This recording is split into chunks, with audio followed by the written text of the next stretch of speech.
Hello. I've noticed some discussions recently about what it takes for a vehicle to be crew rated or human rated, and especially pertaining to SpaceX's Starship. What does SpaceX need to do to fly humans on it? And it's really an interesting topic. The answer is not what most people think it is.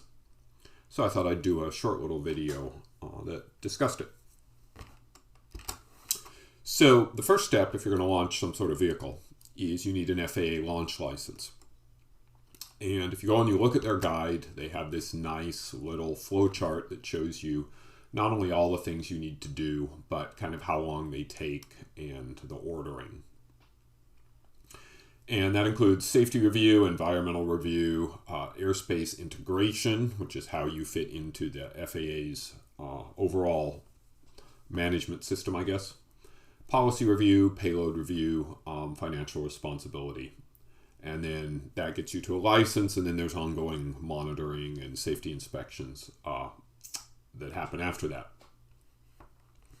And the goal for the FAA when it comes to rocket launches is to protect the public, protect the environment.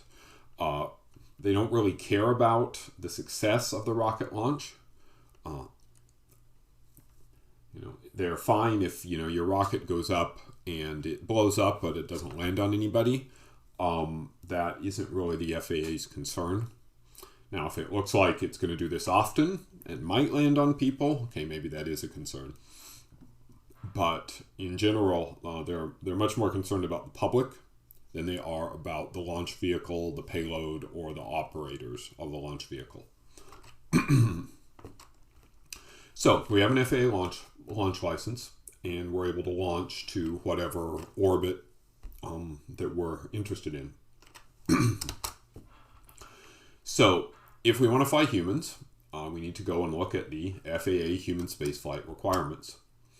And there's a special document, probably not surprised, there's a specification called Part 460, Human Spaceflight Requirements. And there are two parts of it, launch and reentry with crew, and launch and reentry with space flight participants,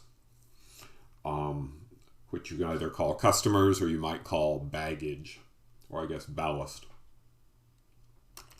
And I have a link to the page that will get you to this actual document. And one of the really interesting things when you start looking at this is it's very, very short, and it doesn't really have that much detail. Here's what the first section looks like. So it talks about crew qualifications, operator training of crew, informing crew of risk. I'll come back to risk in a minute. And then it has some very specific things about the vehicle.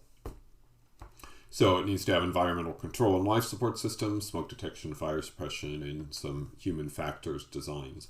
I'll drill into two of those. So for human factors, it says an operator must take the precautions necessary to account for human factors that can affect the crew's ability to perform safety critical roles. So in other words, if the crew is trying to do things related to safety, you can't have a horrible design that makes it really hard for them to do it. Environmental control and life support systems. An operator must provide atmospheric conditions adequate to sustain life and consciousness for all inhabited areas within a vehicle. The operator or flight crew must monitor and control the following atmospheric conditions in the inhabited areas or demonstrate through the license or permit process that an alternate means provides an equivalent level of safety. Okay, so you have to have air to breathe, and you have to have temperatures that are survivable. And either your flight crew has to watch that, or you need some sort of automated system to do it. And I didn't put up the part about fire suppression, but it's kind of similar to these. And those are the three things about design. And those are the only three things really about design of your vehicle in these regulations. And part of the reason for this is, as I said, the FAA cares about the public. They don't really care about the payload. So they care a little bit about the payload here, you can see, but not a lot. One of the other assumptions here is that if you are going to fly people, you are going to do your best not to kill them. Not only because killing people is obviously morally and ethically wrong, perhaps more important for this sort of regulatory approach, killing people is really bad for business. So the converse of that is true, that if you want to have a business that launches people into space, you need to do your best not to kill them. Now, if we look at what it says for spaceflight participants, this is actually shorter. There's a part about risk.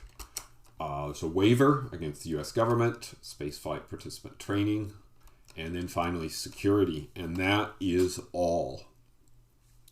And I'd like to dive a little bit into risk, because I think that's very illuminating in terms of how this is regulated. So, and I'm sorry I'm reading so much, but this is verbose stuff, and you can kind of just read it. Before receiving compensation or making an agreement to fly a spaceflight participant, an operator must satisfy the requirements of this section. An operator must inform each spaceflight participant in writing about the risks of the launch and reentry, including the safety record of the launch or reentry vehicle type. An operator must present this information in a manner that can be readily understood by a spaceflight participant with no specialized education or training. So this is basically expressing what is called informed consent. And that is the approach that they are using with these tourist flights into space. And for the crew as well. Any commercial space flight with humans that isn't a NASA thing. And their goal is just that you will understand all the risks, and then you can make an informed decision on your own whether you want to undertake those risks or not. The FAA is not in the business at this point of certifying whether a space vehicle is okay for humans or not okay for humans. An operator must inform each spaceflight participant that the United States government has not certified the launch vehicle and any reentry vehicle is safe for carrying crew of spaceflight participants. Well, that's what I just said. An operator must inform each spaceflight participant of the safety record for all launch or reentry vehicles that have carried one or more persons on board, including both U.S. government and private sector vehicles.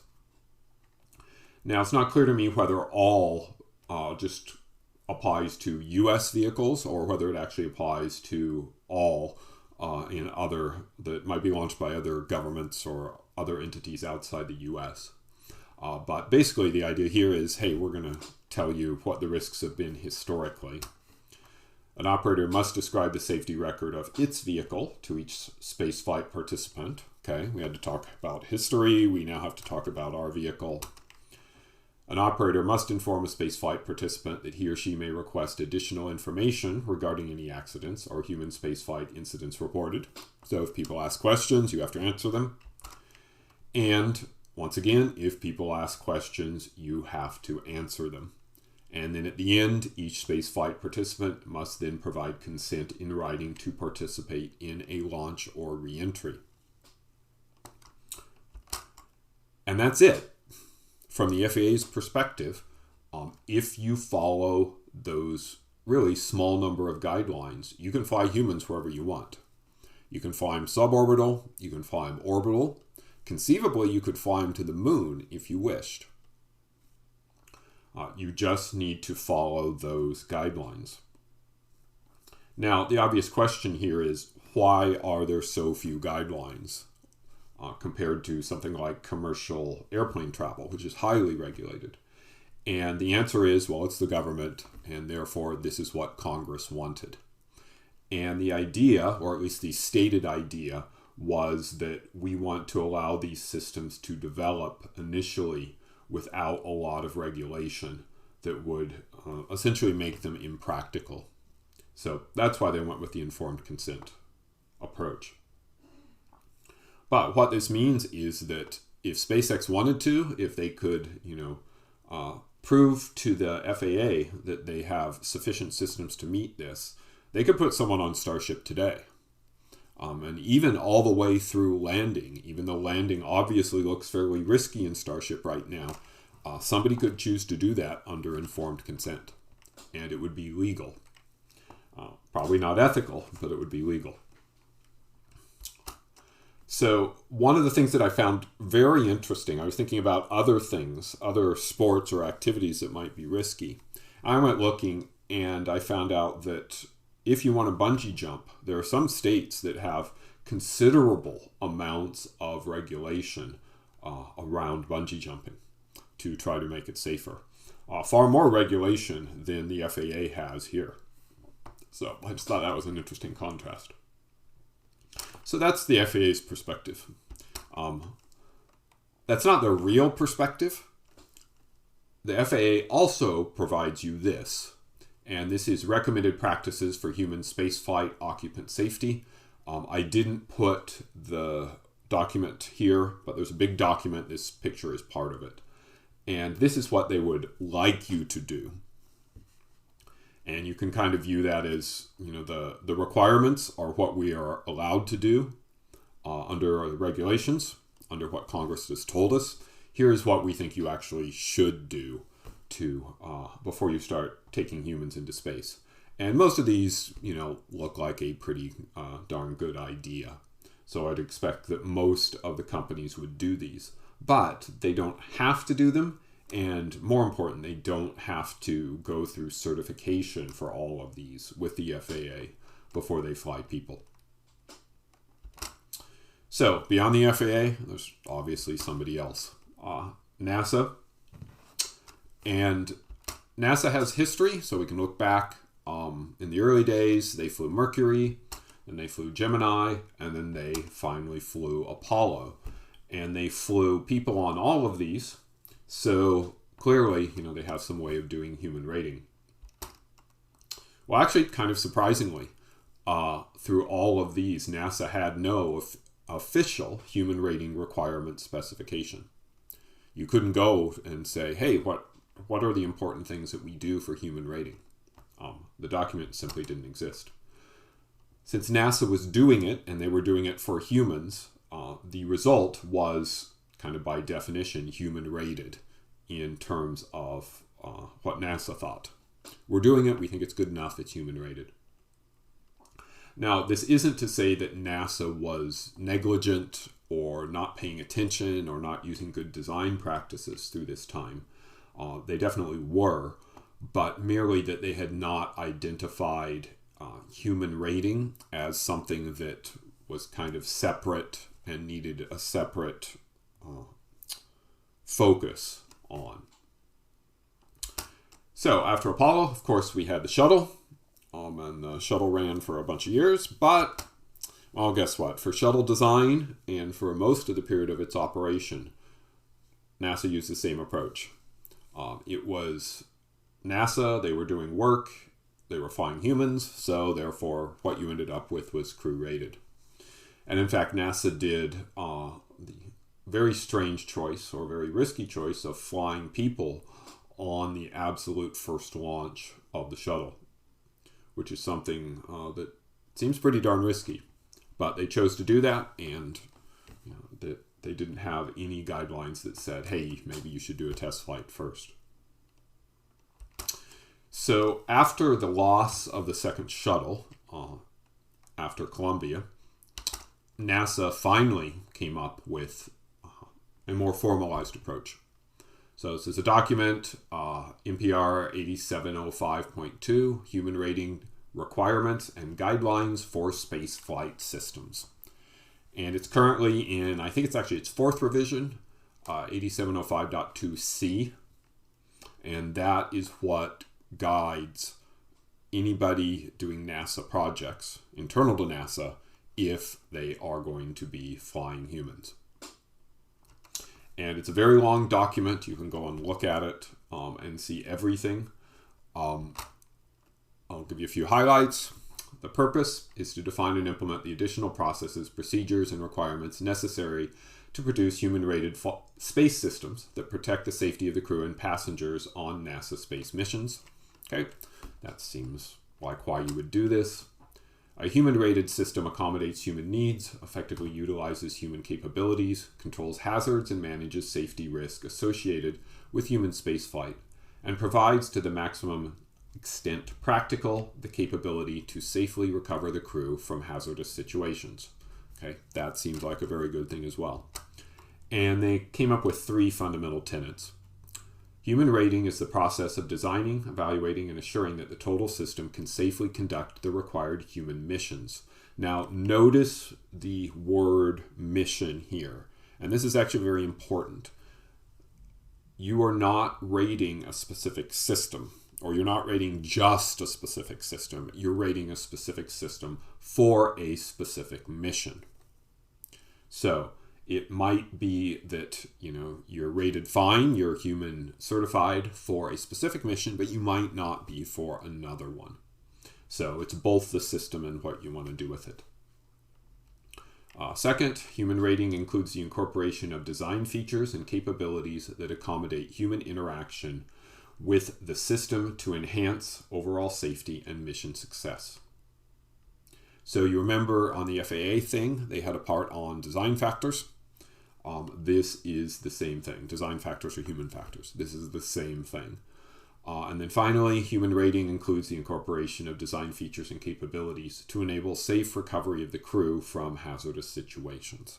And this is all about redundancy and fallback plans and all of those sorts of things. So if you're actually running such a program, you just need to follow this very simple diagram to tell you what the process is for becoming human rated. And across the top, SRR, SDR, PDR, CDR, ORR are all different phases of the project. So you start at the left and work through these phases. So you start, the program manager develops the initial HRCP, which I think is Human Rating Certification Package.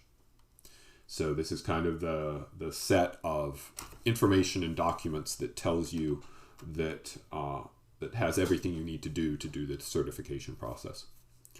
So you keep winding through all the boxes, and then finally you end up in the lower right, and the NASA administrator looks through and everything's done right, and the system and mission are now certified as human rated. So that's what you need to do inside of NASA. But not all projects are done inside of NASA. And I think the most interesting one to talk about in this context is Commercial Crew. Now, Commercial Crew is a follow-on to the Commercial Resupply Program, where NASA just buys essentially the ability to carry a certain amount of payload to the International Space Station. And that the intention with this program is that it's kind of a hands-off thing, that NASA will create a set of requirements, and then companies will bid on them, they'll accept a bid, and then the companies go off and implement them, kind of in a hands-off sort of approach, or at least a much less hands-off approach than what NASA would use on a program like Apollo. So you can think of something like Apollo, you have a contractor, but you have NASA people embedded in with the contractor. So it's kind of everybody working together on the same thing. In this sort of approach, you have a much more strong separation between the contractor who's doing the work and NASA, which is verifying the work. And it's really pretty straightforward. So we have a requirement that NASA has decided they need, and then the contractor will decide how to meet the requirement, and more importantly, how to verify the requirement. How am I going to prove that my system meets this requirement? And then as part of that definitional approach, NASA will look at what the contractor has said, and they'll either say, yes, we agree that that verifies this requirement, or no, this doesn't verify the requirement. This is why, try again. So that's all the definitional part. And then finally, once we get into the actual implementation, the contractor will say, okay, we've met this requirement. and NASA will track the compliance. Have they actually met it based upon what they said they were going to do? So as I said, a very different approach than what NASA has done in the past. And if you want the document that Commercial Crew is using from a requirements perspective, I put the document number down there. You notice it's from 2010. And this is kind of a little weird. Commercial Crew started in 2010 because that's when the Space Appropriations Act said, NASA, you will do Commercial Crew. But the real nitty-gritty didn't start for a few years after that. And so this seems kind of like a premature time to have a document. And it turns out it kind of is premature. The reason there's a document here is because Congress said, NASA, you will go and write this document within, I think it was 60 days, might have been a little bit more after the passage of the act that created Commercial Crew. So NASA went off and wrote this in 2010 because they had to write it in 2010. So this new approach had a few challenges. The first was the requirements were really not specific enough. And that goes back to what I just said. NASA wrote the requirements early, and they really weren't as fleshed out as they needed to be. The other problem is that what is acceptable validation is not really easy to determine. So in the previous way of doing things, NASA would just decide basically what acceptable validation was. And validation might be something analysis-based, where you do a bunch of engineering analysis, and that makes you comfortable or confident that you've met the validation, you've met the requirement. Or it might be something where you actually go and physically test. But now we're in this world where NASA isn't really supposed to decide how you validate. You're supposed to propose something, and then NASA is supposed to say that's okay unless they can come up with a real reason that it isn't. And the whole reason for that is the goal of commercial resupply and Commercial Crew, and now the same approach being used on the human lander system, is that you will get better results and cheaper results if you actually give the commercial partners a chance to innovate and do things in ways that are different than the ways NASA has done them. The NASA way has worked pretty well, but it's turned out to be very, very expensive in most cases. So we have this problem of having the right validation not exactly being clear. There's one really good example of this for Commercial Crew. So one of the requirements is you have to validate that you can do in-flight abort. SpaceX chose to do this by actually doing an in-flight abort. They put the Dragon capsule on a Falcon 9, they launched it, they shut it off, and they made sure that it could do abort. Boeing chose to use an analytical approach to verify that abort would look like the way it did. And either of those are acceptable under this approach, assuming that NASA has signed off and said, yeah, we think this is an acceptable way. So this answers the question some people often have: why did SpaceX have to do an in-flight abort and Boeing didn't? And the answer is, well, neither of them had to do an in-flight abort. SpaceX chose to because they thought that was the most efficient way for them to do it. And presumably Boeing chose a different approach because they thought that was the most efficient way for them to do it. Another big challenge for Commercial Crew was that this approach was new for everybody. NASA really hadn't gone this way before, so they didn't know how to fit this sort of more contractor-driven thing into the way they would normally do things. If you remember that flowchart I had, you would normally go through all those steps, but now we're not really applying that approach in the same way. Both SpaceX and Boeing actually had to bid for doing this when nobody had ever really done it before. I guess SpaceX had kind of done it for commercial resupply, but commercial crew, because of humans, meant that the human rating process, the whole validation process, was much more complex. And finally, the cultural differences between NASA and SpaceX made it hard for them to work with each other, especially initially, because SpaceX is really trying to be lightweight and lean and move quickly. And NASA, especially after Columbia, ended up being very deliberately slow, and especially slow when it comes to anything that might be related to crew safety. So initially, there was a lot of friction there. But as they got closer, it turned out that both sides kind of learned about each other, and they ended up at what appears to be at least a good working agreement that allows them to move forward. And I would argue part of the reason SpaceX got selected for the HLS lander is simply because NASA understood what working with SpaceX would be like on this sort of project. So that's about all I wanted to say on the interesting points. Two different kinds of approval, or two different kinds of human rating. If you want to do it under the FAA, it's actually really pretty easy.